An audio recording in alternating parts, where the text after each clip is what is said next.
Hi అండి, అందరికీ good morning. ఇక్కడ మీరు చూసేది చామంతి మొక్కలు, మదర్ ప్లాంట్స్.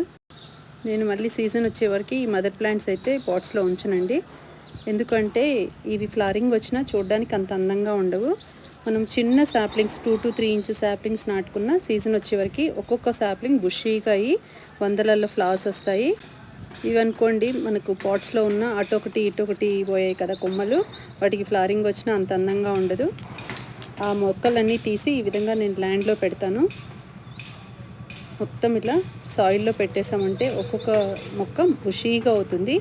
వాటి నుంచి థౌజండ్స్ ఆఫ్ కటింగ్స్ తీసి ప్రాపగేట్ చేస్తాము.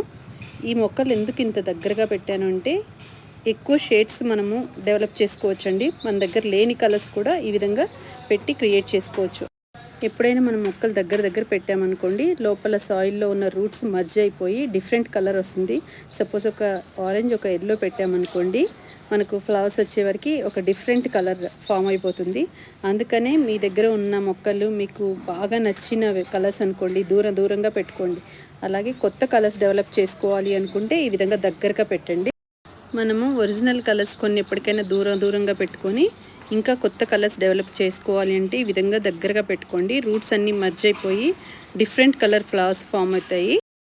మీరు కూడా మీ దగ్గర ఉన్న కలెక్షన్ కొన్ని రకాల మొక్కలు దగ్గరగా పెట్టి చూడండి.